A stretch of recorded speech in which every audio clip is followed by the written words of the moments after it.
What is dark, dirty, and hidden 50 feet, some even say nearly 60 feet underground? No, not a coal mine, not a cave, nor a place where bandits hide their complimentary treasure. Think of one of the pleasantries the Germans brought along from the old country. No, not just the sausages. Remember, they were competing with the Irish, who are also famous for knowing how to throw a party. Think of alcohol, and lots of it. Now place yourself in Weston, Missouri. That's right. Welcome to O'Malley's, folks.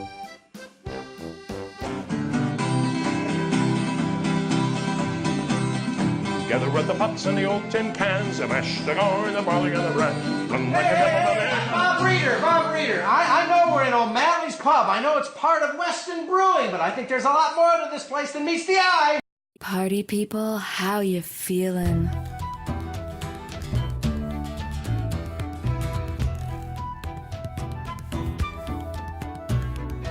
Although not the oldest Irish pub in the United States, that honorary goes to Brown's Irish Market in Kansas City, O'Malley's is a three-tier relic with a hidden fourth tier at the cellar.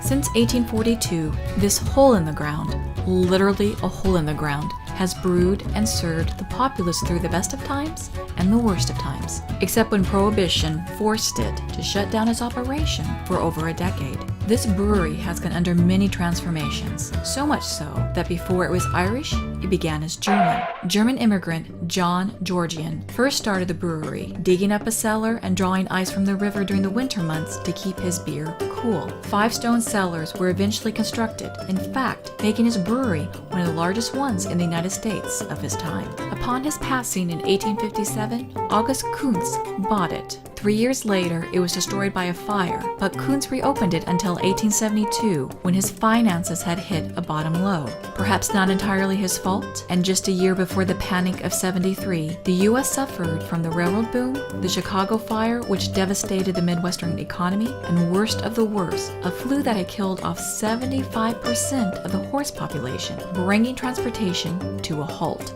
Missouri was one of the states struck the hardest.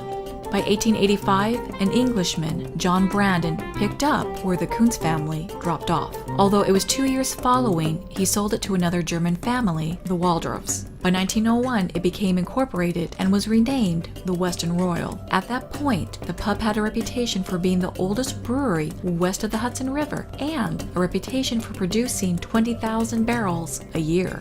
I know what you're thinking. If the brewery started out with the Germans, how did it become Irish? Only in America could something like this occur. It would take a century during the late 1970s to which an Irish-American family purchased the building, painted their name, O'Malley, on the restaurant's front, officially converting it. They managed to stay in business during the Reagan years before closing their doors. In 2005, however, Michael Coakley and Corey Weinfurt resurrected the pub business and has been going strong since. But they've added a twist, hosting mostly Irish music.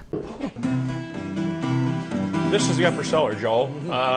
This is the first cellar that was opened by the O'Malley family when they first established this place. All of these cellars were used for the storage of beer and the fermentation process. The brewery here has been in operation since 1842 by John Georgian, who was a German brewmaster. He found that the water was very good in Weston, and this was the best place to start a brewery because it was the stopping off point before you headed out on the Oregon and California trails. When I'm doing a tour here, I like to stop people in this cellar and tell them a little bit about cellars. People come down here and they wonder how the rocks stay up, and of course we don't know yet, but actually they stay up under their own weight. This is what they call a dry laid cellar. There's no mortar involved in any of these, except for a little patchwork here and there. We've had a little patchwork ourselves. Yeah, here and there. Now this is the biggest of the 5 cellars. This is the tallest building in Weston.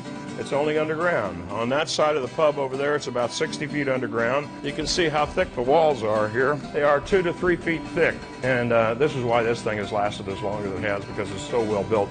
Of course, this is before the Civil War. Weston in those days was the 5th largest city west of the Mississippi. There were over 5,000 people living and working here. There were 4 furniture factories going around the clock due to the westward movement. In the old days, the river was down at the end of the town, which had changed course around 1860.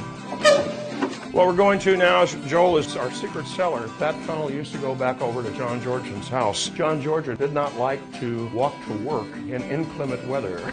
So what he did was he had a tunnel built out of his house and into the brewery cellars here, and then he could go up through the cellars and into the brewery. Party people, how you feeling?